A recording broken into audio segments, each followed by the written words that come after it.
नमस्कार। आज हम एक ऐसे विचार पर बात कर रहे हैं जो समाज की शायद बुनियादी बनावट पर ही सवाल उठाता है जी। और एक नया रास्ता दिखाता है। ये है श्री ए नागराज जी का व्यवहारवादी समाजशास्त्र हाँ। और इसी पर आधारित परिवार मूलक स्वराज व्यवस्था। जी हाँ, बिल्कुल। ये जो अवधारणा है, ये श्री नागराज के लेखन, खासकर उनकी किताब व्यवहारवादी समाजशास्त्र पर आधारित है। अच्छा। और हमारा मकसद आज यही है कि इस व्यवस्था को थोड़ा समझें। इसका मतलब मूल आधार ही परिवार है। हाँ, ये सुनने में ही काफी अलग लगता है। मतलब अभी तक तो हम व्यक्ति या समुदाय या फिर राज्य को ही इकाई मानते आए हैं। सही कहा। और ये सिर्फ अलग सोच नहीं है, बल्कि ये एक, आप कह सकते हैं, समाधान मूलक व्यवस्था होने का दावा करती है। समाधान मूलक हाँ। मतलब एक ऐसा समाज जहां समाधान हो, समृद्धि हो, कोई डर ना हो, भय ना हो और सब साथ जी सकें, जिसे वो सह अस्तित्व कहते हैं। तो आज हम यही समझने की कोशिश करेंगे कि ये जो व्यवस्था है, ये पुरानी मतलब जो शासन पर आधारित व्यवस्थाएं रहीं, उनसे कैसे अलग है हाँ, और इसे एक ठोस विकल्प क्यों माना जा रहा है। बिल्कुल। और यहीं से शायद वो सवाल भी उठता है कि जो हमारे समाज की समस्याएं हैं, लड़ाई झगड़े, गैर बराबरी, शोषण, पर्यावरण की दिक्कतें, हाँ, जो खत्म ही नहीं जो होती। खत्म ही नहीं होती, हाँ। कहीं उनकी जड़ समाज के ढांचे में ही तो नहीं। और क्या वाकई परिवार को केंद्र में रखकर एक स्थायी समाधान वाली दुनिया बन सकती है? तो चलिए पहले ये देखते हैं कि जो पिछली या अभी चल रही व्यवस्थाएं हैं, उनमें वो क्या दिक्कतें थीं जिन्होंने नागराज जी जैसे लोगों को एक बिल्कुल नए मॉडल पर सोचने को मजबूर किया। मैंने सुना है उनकी खोज भी संविधान के अध्ययन से शुरू हुई थी। हाँ, ये दिलचस्प बात है। आज़ादी के बाद जब संविधान बना तो उन्होंने महसूस किया कि उसमें राष्ट्रीय चरित्र, यानी देश के सब लोगों के लिए एक जैसा मानवीय आचरण कैसा हो, इसका कोई साफ रास्ता नहीं दिखाया गया है। अच्छा। उन्हें लगा कि समाज में कुछ बुनियादी कमी है जिस पर सोचने की जरूरत है। और उनका विश्लेषण फिर ये कहता है कि चाहे वो राज्य वाली व्यवस्था हो या धर्म वाली, मतलब शासन प्रधान व्यवस्थाएं, हाँ। वो वादे तो करती रहीं, पर न डर खत्म हुआ, न गैर बराबरी, न झगड़े, न शोषण। आश्वासन तो थे, पर नतीजा कुछ खास नहीं निकला। बिल्कुल। इतिहास देख लें, राज्य और धर्म पर आधारित व्यवस्थाएं कई बार तो टकराव का कारण बनी। वो शांति और सुख का आश्वासन देती रहीं, पर समाज तो बटा ही रहा, डर बना ही रहा। फिर जब धर्म की राजनीति से हटकर आर्थिक राजनीति का दौर आया, लगा शायद अब कुछ ठीक होगा। हाँ, लगा कि पैसा सब ठीक कर देगा। पर हुआ ये कि फायदा कमाने और इकट्ठा करने की सोच हावी हो गई। प्रकृति का शोषण और बढ़ गया। इंसानों के बीच भी शोषण के नए नए तरीके आ गए। पर जो मूल समस्याएं थीं, डर, भ्रम, कमी, वो तो वैसी की वैसी रहीं। इसमें विज्ञान और तकनीक का भी तो बड़ा रोल रहा है। उसने चीजें बदली तो हैं। हाँ, बदली हैं। देखिए, विज्ञान ने सुविधाएं दी, उत्पादन बढ़ाया, आना जाना आसान किया, ये अच्छी बात है जी। लेकिन साथ में एक सोच भी बनी कि हम प्रकृति को जीत लेंगे, उस पर काबू पा लेंगे। हाँ, ये सोच तो है। नतीजा क्या हुआ?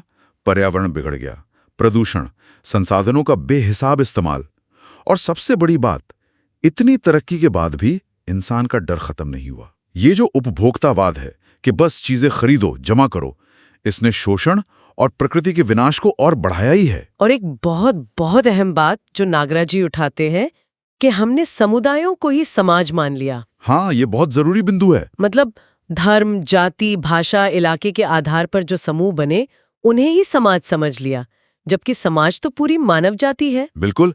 ये जो समूह हैं, इनकी अपनी पहचान होती है, अपनी परंपराएं होती हैं, लेकिन अक्सर इनमें एक दूसरे के लिए दूरी या विरोध भी होता है। हाँ, होता है। नहीं समझा, मानव है क्या, उसकी असली जरूरतें क्या हैं, उसका लक्ष्य क्या है, इसी का अध्ययन नहीं हुआ। अच्छा, तो इन सब समस्याओं और पुरानी व्यवस्थाओं की जो सीमाएं थीं, उनके जवाब में नागराज जी ने एक विकल्प दिया, अस्तित्व मूलक मानव केंद्रित चिंतन। जी, जिसे मध्यस्थ दर्शन या सह अस्तित्ववाद भी कहते हैं। ये क्या कहता है सरल शब्दों में? इसका आप कह लें मूल सूत्र है, अस्तित्व सह अस्तित्व है। सह अस्तित्व। हाँ, यानी ये जो पूरा ब्रह्मांड है, ये जो प्रकृति है, ये अकेली नहीं है। ये सत्ता में, मतलब व्यापक शून्य या स्पेस में समाई हुई है, उसी में है। प्रकृति की 4 अवस्थाएं हैं। पदार्थ, जैसे मिट्टी, पानी। हाँ, मिट्टी, पानी, हवा। फिर प्राण, मतलब पेड़ पौधे। फिर जीव, यानी पशु पक्षी। और चौथी ज्ञान अवस्था, यानी मानव। अच्छा। और ये चारों अवस्थाएं एक दूसरे पर निर्भर हैं, एक व्यवस्था में बंधी हैं, एक दूसरे की पूरक हैं। कोई किसी पर हावी होने के लिए नहीं है। तो इस पूरी तस्वीर में मानव कहाँ फिट होता है? ज्ञानावस्था की इकाई होने का क्या मतलब है? हाँ, मानव ज्ञानावस्था की इकाई है। इसका मतलब है कि सिर्फ मानव ही है जो इस पूरे अस्तित्व को, इस सह अस्तित्व के नियम को समझ सकता है। समझ सकता है। हाँ, और समझकर सही तरीके से जी सकता है, उसे अपने जीने में साबित कर सकता है। मानव का लक्ष्य सिर्फ खाना पीना जीना नहीं है, बल्कि जागृति पाना है, मतलब समझदारी हासिल करना है। और इसी समझदारी, इसी जागृति पर जो व्यवस्था आधारित है, उसके मूल सिद्धांत क्या हैं? आपने शुरू में कहा था समाधान, समृद्धि, अभय, सह अस्तित्व। जी। ये सुनने में तो बहुत अच्छे लगते हैं, पर इनका मतलब क्या है यहाँ?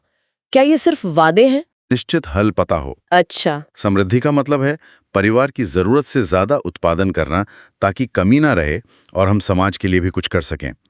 अभय मतलब किसी से डर ना लगना, न व्यक्ति से, न समाज से, न प्रकृति से।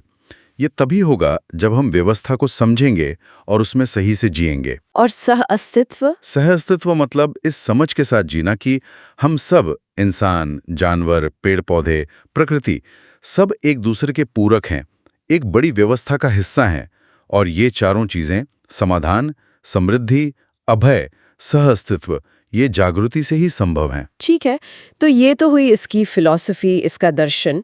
अब आते हैं उस व्यवस्था पर जो इस दर्शन पर बनी है, परिवार मूलक स्वराज व्यवस्था। जी। इसका सबसे खास पहलू तो यही लगता है कि ये परिवार को समाज की मूल इकाई मानती है। ये इतना जरूरी क्यों है? ये एक बहुत बड़ा बदलाव है। अब तक की व्यवस्थाएं या तो व्यक्ति को इकाई मानती थीं, जैसे वोट देने में, हाँ। या समुदाय को या राज्य को, लेकिन ये अक्सर बनावटी होती थी या फिर झगड़े का कारण बनती थी। नागराज जी का तर्क है कि इंसान का जीना तो परिवार में ही शुरू होता है, वहीं रिश्ते बनते हैं, वहीं वो मूल्य सीखता है, तो समाज की सबसे स्वाभाविक, सबसे बुनियादी इकाई तो परिवार ही है। तो इस व्यवस्था में परिवार की परिभाषा क्या है? क्या सिर्फ खून के रिश्ते वाले लोग या कुछ और? नहीं, परिभाषा उससे गहरी है। परिवार वो समूह है जहां लोग एक दूसरे के साथ रिश्तों को पहचानते हैं, जैसे माँ बाप, भाई बहन, पति पत्नी वगैरह। उन रिश्तों में जो मूल्य होते हैं, जैसे स्नेह, सम्मान, विश्वास, उनको निभाते हैं। एक दूसरे का सही मूल्यांकन करते हैं, मतलब गुणों के आधार पर, न कि पैसे या पद से। अच्छा। और इस सबसे उन्हें आपसी संतुष्टि मिलती है, जिसे उभय तृप्ति कहा गया है।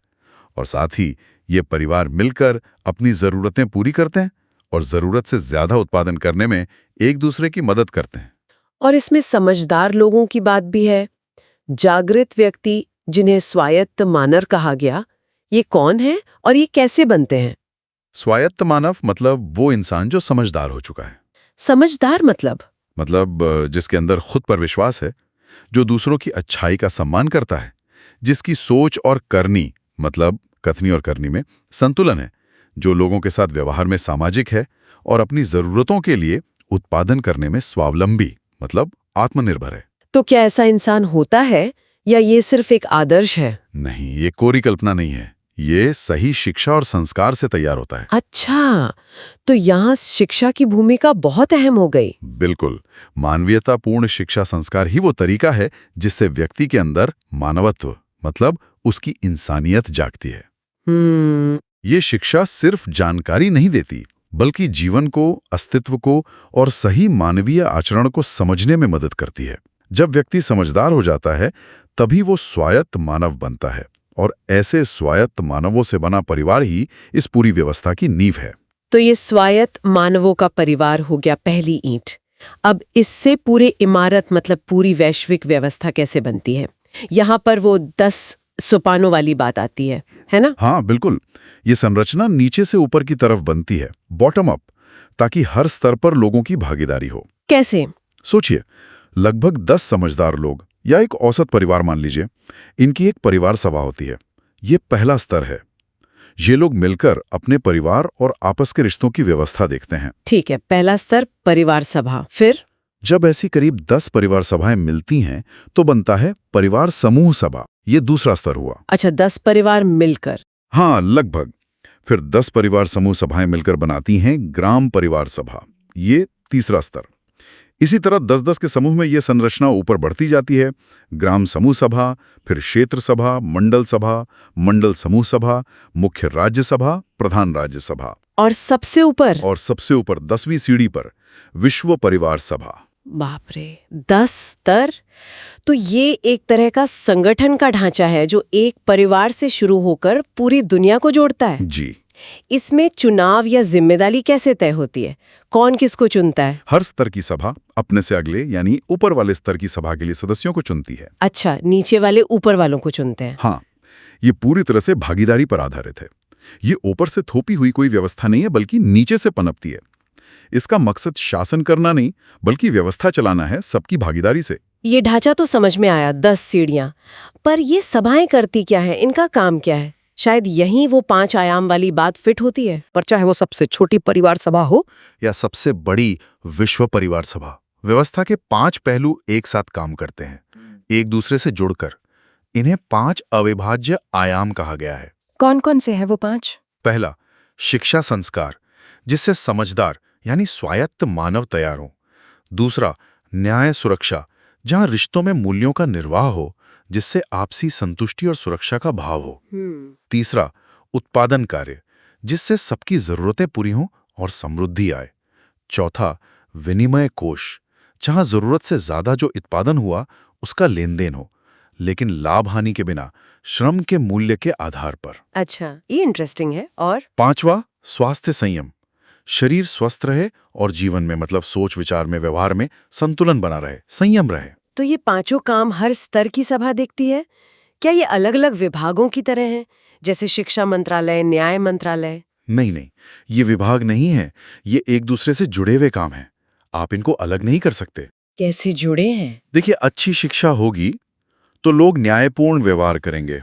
हाँ, न्याय होगा तो लोग भरोसे के साथ मिलकर उत्पादन करेंगे। उत्पादन का सही तरीके से, बिना लाभ हानि के विनिमय होगा। और इन सब के लिए शरीर का स्वस्थ होना और जीवन में संयम होना जरूरी है। हाँ, बात तो सही है। तो ये पांचों मिलकर एक मुकम्मल व्यवस्था बनाते हैं, और हर स्तर की सभा इन पांचों को सुनिश्चित करती है। जैसे शरीर के अलग अलग अंग मिलकर काम करते हैं ना, वैसे ये 5 आयाम मिलकर समाज को चलाते हैं। ये जो पूरी तस्वीर बन रही है, परिवार केंद्र में 10 स्तर की संरचना और ये 5 आयाम, ये वाकई अभी के जो मॉडल है उनसे तो बहुत अलग है। जी हाँ, खासकर अगर हम अर्थव्यवस्था या समाज की जो हमारी समझ है उसे देखें। बिल्कुल। जैसे अर्थव्यवस्था को ही लें, यहाँ आवर्तनशील अर्थशास्त्र की बात होती है। आवर्तनशील, इसका क्या मतलब? आवर्तनशील मतलब जो प्रकृति के चक्र के साथ चले, प्रकृति से लिया उसे वापस भी किया, उसका शोषण ना करे। अच्छा, इसमें लाभ हानि वाले व्यापार की जगह श्रम मूल्य पर आधारित विनिमय की बात है। मतलब किसी चीज की कीमत इस आधार पर तय होगी कि उसे बनाने में कितनी मेहनत लगी, कितना श्रम लगा और वो चीज कितनी उपभोगी है। तो मतलब प्रॉफिट कमाने का लक्ष्य ही नहीं है, लक्ष्य है सबकी जरूरतें पूरी करना और समृद्धि लाना। हाँ बिल्कुल, जरूरत पूरी हो और जरूरत से ज्यादा हो ताकि अभाव ना रहे। समृद्धि का मतलब ही यही है, आवश्यकता से अधिक। तो क्या इसमें फिर शोषण और प्रदूषण की गुंजाइश कम हो जाती है? सिद्धांत तो यही कहता है, जब लक्ष्य मुनाफा कमाना नहीं बल्कि सबकी जरूरत पूरी करना और साथ मिलकर जीना है, तो ना तो किसी का शोषण करने की जरूरत पड़ेगी, न ही प्रकृति का अंधाधुंध इस्तेमाल करने की। ये जो आज का उपभोक्तावाद है और पैसे को ही सब कुछ मानने वाली सोच है, ये उसके बिल्कुल उलट है। यहां तक कहा गया है कि ऐसी व्यवस्था में शायद आज जैसी करेंसी मतलब मुद्रा की जरूरत ही ना पड़े। बिना पैसे के? कैसे? क्योंकि विनिमय सीधे श्रम और उपयोगिता के आधार पर हो सकता है, चीजों का आदान प्रदान। और सार्वभौम व्यवस्था की बात है, ये कैसे संभव होगा? आज तो दुनिया धर्म, राष्ट्र, जाति कितनी चीजों में बटी हुई है। हाँ, और यहीं इस व्यवस्था का मूल तर्क काम करता है, क्योंकि ये मानती है कि पूरी मानव जाति एक है। मानव जाति एक? हाँ, सभी मनुष्यों में जो मानवीयता है, जो मानवपन है, वो एक जैसा है। सबकी जो मूल चाहत है, सुख शांति, वो भी एक जैसी है। तो जब ये बुनियाद है, तो फिर धर्म, राष्ट्र, समुदाय जैसे भेद अपने आप अप्रासंगिक हो जाते हैं, गैर जरूरी हो जाते हैं। अच्छा, जब व्यवस्था का आधार परिवार और मानवीय मूल्य होंगे, ना कि ये भेद, तो समाज अपने आप में अखंड होगा और व्यवस्था सार्वभौम होगी, मतलब पूरी धरती के लिए एक जैसी होगी। यहाँ मानव धर्म का मतलब किसी पूजा पाठ वाले धर्म से नहीं है, बल्कि समाधान पूर्वक जीने के तरीके से हैं। न्याय की समझ भी काफी अलग लग रही है। ये सिर्फ कानून और सजा वाली बात नहीं है। नहीं, बिल्कुल नहीं। यहाँ न्याय का मतलब है रिश्तों को सही सही पहचानना। रिश्ते मतलब? मानव का मानव से रिश्ता हाँ। और मानव का बाकी प्रकृति से रिश्ता। हाँ। इन रिश्तों को पहचानना, उनमें जो मूल्य हैं, विश्वास, सम्मान, स्नेह, कृतज्ञता वगैरह, उनको निभाना, सही मूल्यांकन करना जिससे दोनों पक्षों को संतुष्टि मिले, जिसे उभय तृप्ति कहा। तो ये जीने का तरीका है, सिर्फ कानून नहीं। हाँ बिल्कुल, ये जीने का तरीका है। हाँ। और मान्यता ये है कि जब रिश्तों में न्याय होगा तो अपराध अपने आप ही कम हो जाएंगे, सुरक्षा का भाव रहेगा। और इन सब में ऐसा लग रहा है शिक्षा संस्कार की भूमिका बार बार सामने आ रही है। सबसे अहम, क्योंकि पूरी व्यवस्था टिकी है स्वायत्त मानव पर। हाँ। और वो स्वायत्त मानव बनता है शिक्षा संस्कार से ही। ये शिक्षा सिर्फ किताबी रटंत नहीं है, बल्कि समझ बढ़ाने पर जोर देती है। समझकर जीना और समझकर करना, और यही सही परंपरा को आगे बढ़ाने का आधार भी बनती है। तो फिर इसमें मौलिक अधिकार मतलब फंडामेंटल राइट्स का क्या कॉन्सेप्ट है? यहाँ अधिकार की परिभाषा थोड़ी अलग है। मूल अधिकार है, पहला स्वत्व मतलब जागृति या समझदारी पाने का अधिकार। दूसरा स्वतंत्रता मतलब व्यवस्था में जिम्मेदारी के साथ भागीदारी करने की स्वतंत्रता। और तीसरा अधिकार मतलब मानवीयतापूर्ण आचरण करने का अधिकार। तो कर्तव्य और जिम्मेदारी ही अधिकार है? हाँ, एक तरह से कह सकते हैं। कर्तव्य और दायित्व निभाना ही यहाँ अधिकार माना गया है। इसके साथ ही स्वनारी स्वपुरुष यानी विवाह संबंध में निष्ठा, स्वधन यानी अपने श्रम का फल पाना, चाहे वो प्रतिफल हो, पारितोष हो या पुरस्कार, और दयापूर्ण कार्य व्यवहार, ये सब भी इसी का हिस्सा है। तो अगर हम सार निकालें तो व्यवहारवादी समाजशास्त्र एक ऐसी व्यवस्था का प्रस्ताव रख रहा है जो परिवार को केंद्र में रखती है जी, मानवीय मूल्यों और समझ यानी जागृति पर आधारित है। हाँ, और सह अस्तित्व को पाने की कोशिश करती है। बिल्कुल। ये जो पिछली शासन प्रधान व्यवस्थाएं थी जो अक्सर डर और झगड़े पर टिकी थी, उनसे बिल्कुल अलग हटकर एक अखंड समाज और सार्वभौम व्यवस्था का नक्शा देती है, जहां समाधान, समृद्धि, अभय और सह अस्तित्व सबके लिए संभव हो।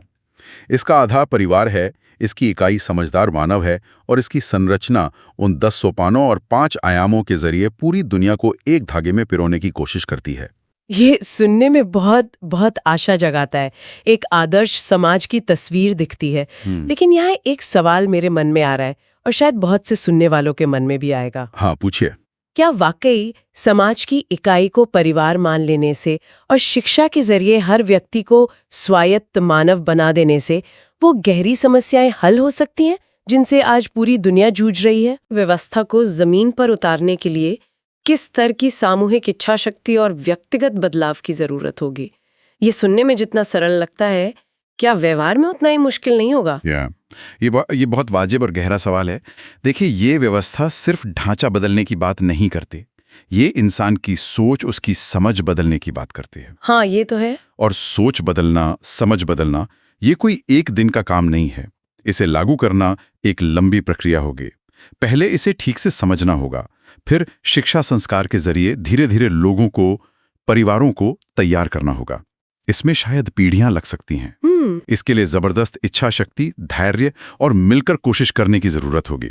ये मुश्किल जरूर है, चुनौती बहुत बड़ी है, पर शायद यही एक रास्ता हो सकता है उन समस्याओं के असली समाधान का जिनसे हम आज तक जूझते आ रहे हैं और जिनका हल हमें मौजूदा व्यवस्थाओं में नहीं मिल रहा। बिल्कुल, ये एक ऐसा विचार है जिस पर वाकई गंभीरता से सोचने की और संवाद करने की जरूरत है।